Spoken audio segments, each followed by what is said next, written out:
బావగారు,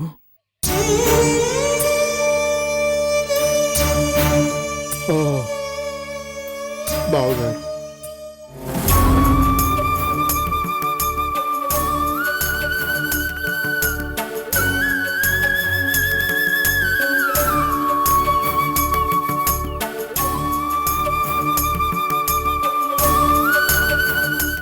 ఏమైంది బావగారు? భుజం మీద కండువా జారి పడిపోయినా చూసుకోకుండా ఏంటంత పరధ్యానం? ఏమీ లేదు బావగారు, ఏదో ఆలోచిస్తూ. నాకు తెలుసు మీరు దేని గురించి ఆలోచిస్తున్నారు, ఎందుకు ఆందోళన పడుతున్నారు, అంతా నాకు తెలుసు.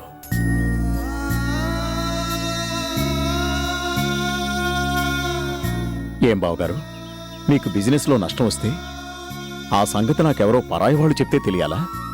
ఏ పిల్లనిచ్చిన బియ్యంకుడిగా కాకపోయినా అయినవాడిగా, ఆత్మీయుడిగా ఆ మాత్రం తెలుసుకునే యోగ్యత నాకు లేదనుకున్నారా? అయ్యయ్యో, అదేం కాదు. మరేంటి? ఎందుకు బావగారు, ఇదే సిటీలో నేనొకడున్నానని మర్చిపోయారా? లేక మీరు కష్టాల్లో ఉంటే నేను సహాయం చేయగల స్థితిలో ఉండి కూడా కనిపిస్తేనే మొహం చాటేసేంత దుర్మార్గుండనుకున్నారా? బావగారు ప్లీజ్. ఏంటండి ప్లీజ్? ఎవరో ఊళ్ళో వాళ్ళు క్లబ్లో కనిపించి మీ గురించి తక్కువ చేసి హేళనగా మాట్లాడుతుంటే నా మనసుకి ఎంత కష్టం వేసిందో తెలుసా? అవసరానికి ఆదుకోలేకపోతే మనం అయిన వాళ్ళం అనే మాటకు అర్థమే ఉంది. చెప్పండి. ఏం చెప్పను, ఎలా చెప్పను? తప్పెక్కడుందో నేను తెలుసుకునేలోగా అంతా అయిపోయింది. బాకీలన్నీ తీర్చలేక నాస్తంతా అప్పులు వాళ్ళ పరం అయిపోయే రోజు దగ్గరకు వచ్చేసింది. ఇలాంటి స్థితిలో నా దరిద్రాన్ని అయిన వాళ్ళు కూడా అంటించటం ఎందుకులే అని. గొప్ప పనే చేశారు. చూడండి, వయసులోనూ వ్యాపార అనుభవంలోనూ మీరు నాకంటే పెద్దవారు. ఎన్నో ఎదురు దెబ్బల్ని, ఎగుడు దిగుళ్ళని మీ కళ్ళారా చూసిన వాళ్ళు. అలాంటి మీరే ఇలా నిరాశగా మాట్లాడితే ఎలా? బిజినెస్లో టైం బాగాలేనప్పుడు ఎంత సామర్థ్యం ఉన్నా ఏమీ చేయలేమని నాకు కూడా తెలుసు. కానీ మీ మీద నాకు నమ్మకం ఉంది. ఇవాళ తాత్కాలికంగా పరిస్థితులకు తల ఉంచినా రేపు మళ్ళీ సగర్వంగా తలెత్తుకుని బతికేంత గొప్ప బిజినెస్ ఎక్స్పీరియన్స్ మీకుంది. అందుకే మీ అప్పులన్నీ కోట్లలో ఉన్నా సరే నేను తీరుస్తాను. హర్ష గారు, బావగారు అనే పిలవండి. మీరు అలా పిలిస్తేనే నాకు ఇష్టం. కానీ మీకు నా వల్ల. అదిగదిగో, ఇలా మాట్లాడితేనే నా కోపం వచ్చేది. నేను మీ వాణ్ణి, అయినవాణ్ణి అనుకుంటే దయచేసి అడ్డు చెప్పకండి. బావగారు, పడిపోయిన కండువాని తీసివడమే కాదు, నడి రోడ్డున పడిపోబోతున్న నా ఇంటి పరువును కూడా నిలబెడుతున్న మీకు నమస్కరించడం తప్ప ఇంకేమీ చేయలేని నిస్సహాయుణ్ణి. అదిగో, ఆ నిరాశే వద్దనేది. అయినా కోట్ల డబ్బుని నేను మీకు ఊరికే ఇవ్వడం లేదు, అప్పుగానే ఇస్తున్నాను. ఆగిపోయిన చోటు నుంచి మళ్ళీ ప్రయాణం మొదలు పెట్టండి. పడిపోయిన చోటు నుంచే పైకి లేవడానికి ప్రయత్నించండి. మీరు తప్పకుండా గెలుస్తారు. Wish you all the best. Thank you బావగారు.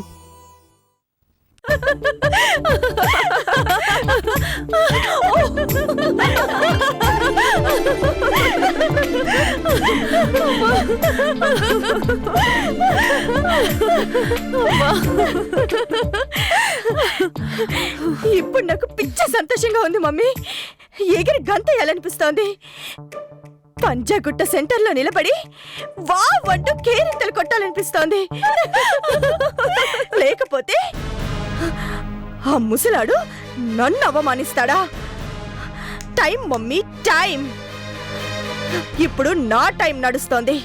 అందుకే వాళ్ళు అప్పుల పాలైపోయి రేపో మాపో కట్టు బట్టలతో నడి రోడ్డు మీదికి రాబోతున్నారు.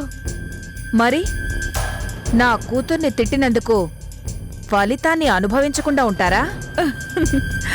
నీ అత్తమామలు అన్నిటినీ పోగొట్టుకుని బికారుల్లాగా ఏ గుడిమెట్ల దగ్గరో ముష్టెత్తుకుంటున్న దృశ్యాన్ని ఊహించుకుంటేనే నా నరాల్లోనూ చెప్పలేనంత ఉత్తేజం.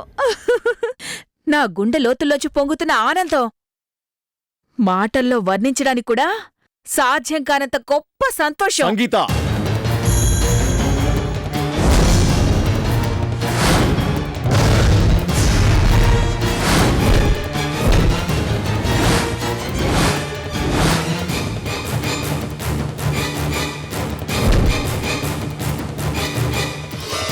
నువ్వు అసలు మనిషివేనా? డాడీ, ఏమ్మా, నీ అత్తమామలు కట్టుబట్టలతో నడి రోడ్డు మీదికి రావాలా? బికారులాగా గుడి దగ్గర అడుక్కోవాలా? అది చూసి మీ అమ్మా కూతుళ్ళు మాటల్లో చెప్పలేనంత సంతోషంతో ఉప్పొంగిపోవాలా? ఎస్ డాడీ, నన్ను అవమానించి నా ఆహాన్ని దెబ్బ కొట్టిన వాళ్ళకి అదే గతి పట్టాలి, పట్టబోతోంది. ఆపో!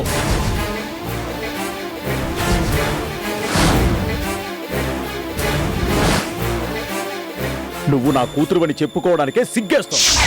అంత సిగ్గులేని పని ఏం చేసిందంట నా కూతురు? నర్భయ్!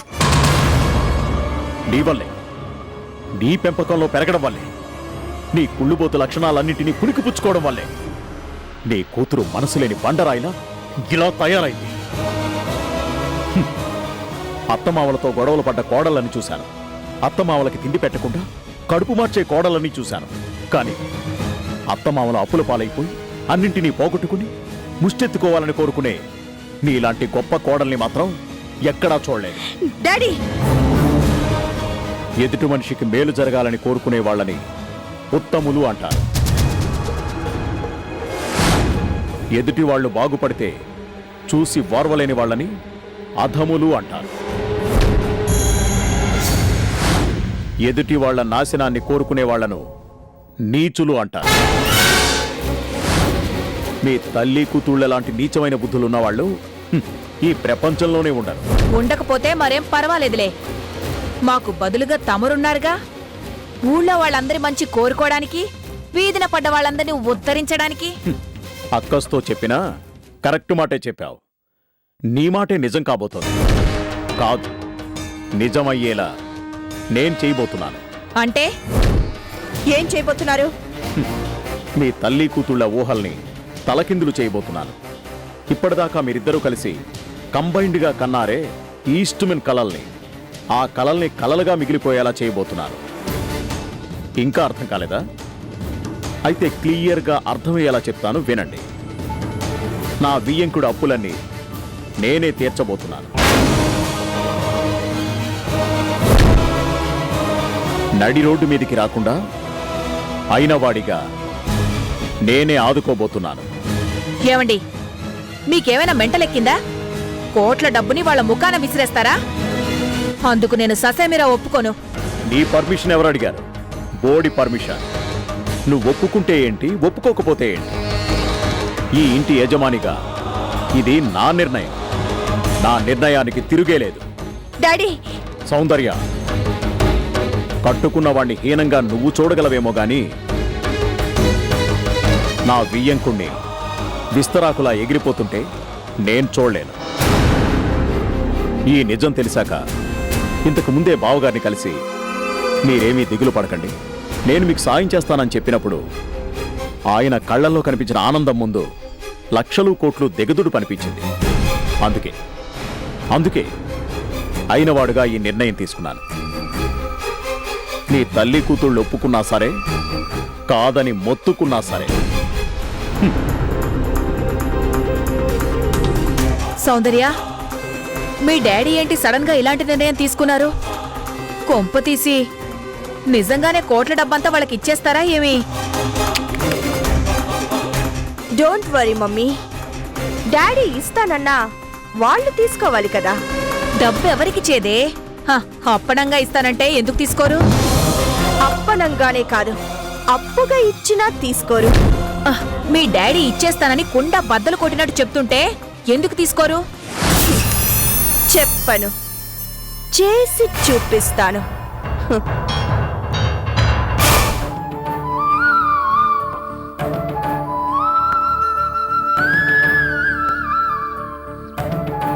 భగవంతుడా, ఇన్నాళ్ళు ఎంతో పరువుగా బ్రతికాం. ఏ లోటు లేకుండా సంతోషంగా జీవించాం. ఫలానా హరిప్రసాద్ గారి కుటుంబం అంటే నలుగురు మెచ్చుకునేంత ఘనంగా బ్రతికాం. కానీ ఇప్పుడు ఈ కుటుంబానికి పూలమ్మిన చోటే కట్టెలమ్ముకునేంత గతి పట్టబోతోంది. లేదన్నపూర్ణ, మనకు అలాంటి దుస్థితి ఎప్పటికీ రాదు. ఏమండి, ఏమంటున్నారండి? నిజం నిజం చెప్తున్నాను అన్నపూర్ణ. ఈ హరిప్రసాద్ కుటుంబానికి ఇక మీదట ఎలాంటి కష్టాలు ఉండవు. ఎలాగండి?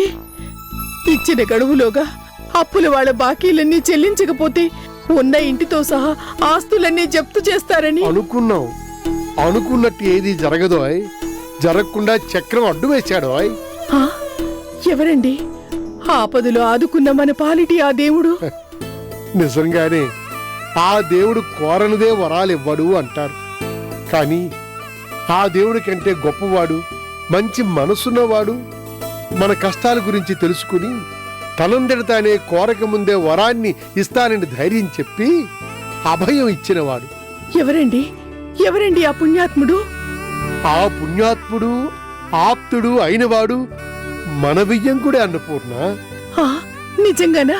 అవును అన్నపూర్ణ, మన వియ్యంకుడే మన కష్టాలన్నింటినీ కడతీర్చబోతున్నాడు. ఈ ఆపదలోంచి గట్టెక్కించడానికి కోట్ల డబ్బుని అప్పుగా ఇవ్వబోతున్నాడు. అయిన వాళ్ళు అంటే ఇలా ఉండాలి అన్నట్టు. సిగ్గులేదు ఆ మాట అనడానికి? రోషం పౌరుషం ఏవీ లేవా మీ ఒంట్లో?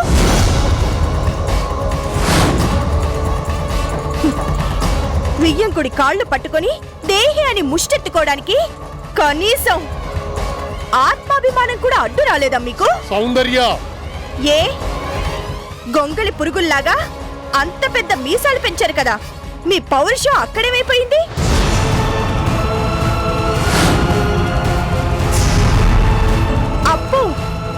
అప్పివ్వండి మహాప్రభు అంటూ మా డాడీ మంచితనాన్ని మీ స్వార్థం కోసం క్యాష్ చేసుకుందాం అనుకున్నప్పుడు ఏమైంది?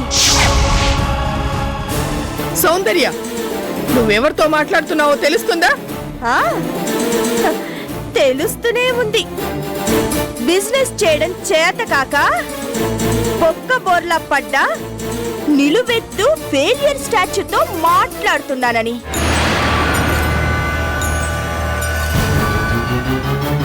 అప్పుడు ఊబిలో కూరుకుపోయి ఏం చేయాలో దిక్కు తోచక మానాన్ని అభిమానాన్ని వదిలేసి అయిన వాళ్ళ కాళ్ళ దగ్గర సాగిల పడ్డా ఒక వేస్ట్ పర్సన్ తో మాట్లాడుతున్నానని. సౌందర్య, ఆపు. ఇంకొక ముక్క మాట్లాడావంటే ఏం చేస్తారు? ఏం చేస్తారు? కొడతారా? తిడతారా? అంత ధైర్యం ఉందా మీకు? కనీసం కోడలి మాటలు తప్పు అని నిరూపించే నిజాయితీ అయినా ఉందా మీలో? ఉంటే మా డాడీని ఎందుకు అడుక్కుంటారు? ముష్టి జవాబు చెప్పు హరిప్రసాద్.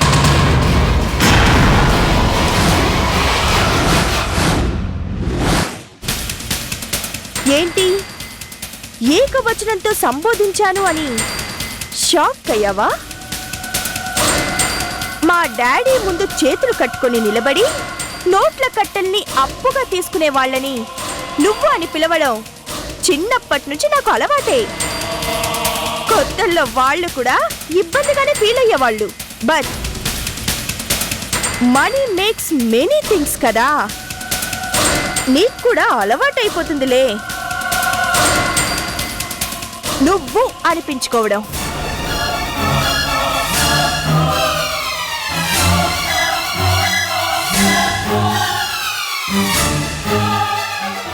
అయినా నీలాంటి వాళ్ళకి కరెన్సీ కట్టలు కనిపిస్తే చాలు, ఎలా పిలిచినా కామ్గానే ఉంటారు.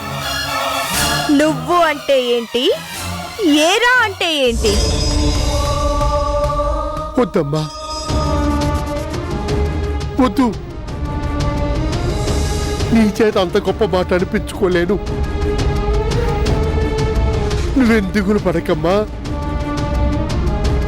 ఇలా నవ్వుతూ నడి రోడ్డు మీదకి పొమ్మన్నా పోతాను గాని మీ డాడీ దగ్గర చిల్లి గవ్వ కూడా తీసుకోనమ్మా. తీసుకోను. తీసుకొని నీ చేత అంత గొప్ప మాట ఒరేయ్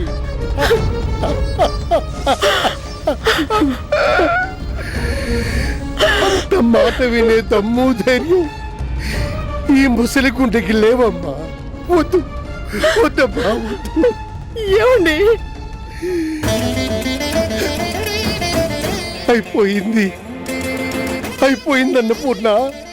అంతా అయిపోయింది. ఈ హరిప్రసాద్ రాజసం ప్రభావం చిన్న చిన్న ఒకే ఒక మాటతో కొట్టుకుపోయింది. కోట్లు సంపాదించాను, కోటీశ్వరుని నడిపించుకున్నాను. కానీ కోడలి ముందు ఒకే ఒక చిన్న మాట అనిపించుకోలేక ఓడిపోయి తల దించుకుంటున్నాను నేను.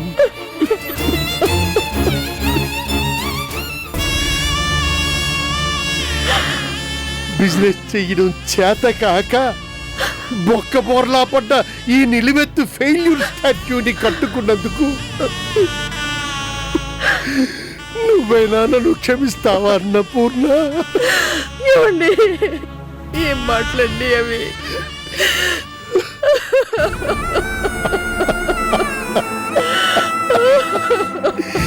నిజాలు, జీవిత గమనములోంచి నేర్చుకున్నటువంటి నిజాలు.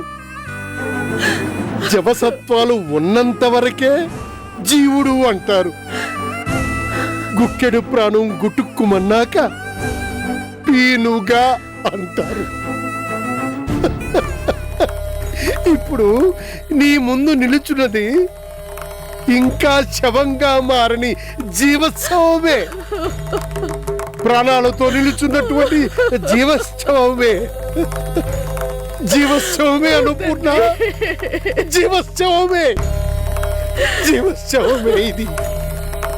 జీవోత్సవమే.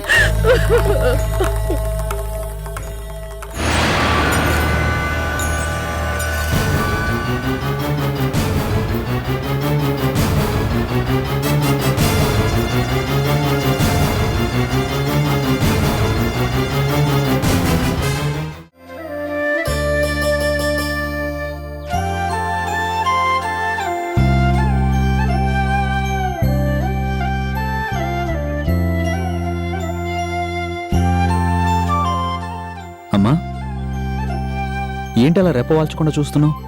స్వప్నం రా, ఎంత శ్రద్ధగా పొందిగ్గా పనిచేస్తోందో చూసావా?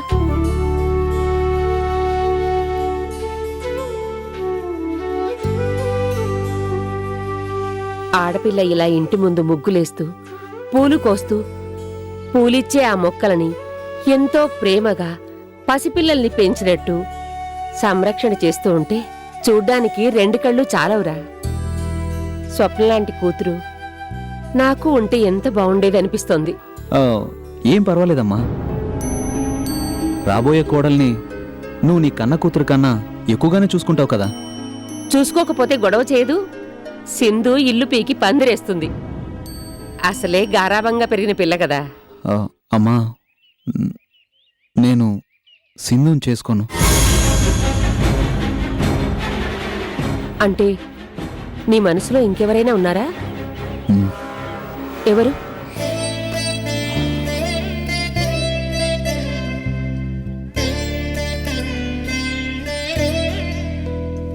కళ్యాణ్?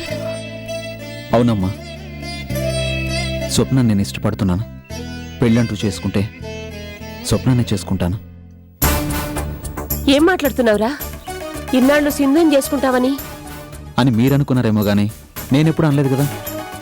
నిజం చెప్పాలంటే ఇప్పటిదాకా ఏ ఆడపిల్లని చూసినా నాకు ఎలాంటి ఫీలింగ్స్ కలగలేదు. కానీ స్వప్నం చూశాక మాత్రం ఏదో ఫీలింగ్, మాటల్లో చెప్పలేని ఇంకేదో అనుభూతి. ఇన్నాళ్ళు నేను పెళ్లి చేసుకోకుండా ఆగింది తన కోసమే అన్నట్టు తను పుట్టింది నా కోసమే అన్నట్టుంది. ఈ సంగతి తెలిస్తే మీ మావయ్య ఏమంటాడో ఆలోచించావా? అమ్మా, నేను పెళ్లి చేసుకోవాల్సింది నా కోసం. కానీ మీ మావయ్య సహాయం చేసింది మన కోసం. మీ నాన్నగారు పోయినప్పటి నుంచి నిన్ను చదివించింది, ఇంత గొప్ప డాక్టర్ని చేసింది నిన్ను తన అల్లుండి చేసుకోవడం కోసం. అమ్మా, అవునరా, ఇవాళ అవసరం తీరిపోయింది కదా అని సింధుని కాదంటే ఏరు దాటాక తెప్పని తగలేసిన వాళ్ళం అవుతాం. మావయ్య అంటే నాకు అభిమానం. నన్ను ఇంతటి వాణ్ణి చేశాడన్న కృతజ్ఞత ఉంది.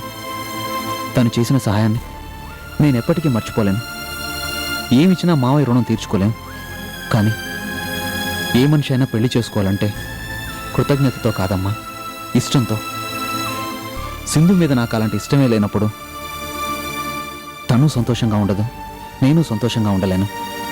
అలాంటప్పుడు మా పెళ్లికి అర్థమే ఉండదు. కళ్యాణ్,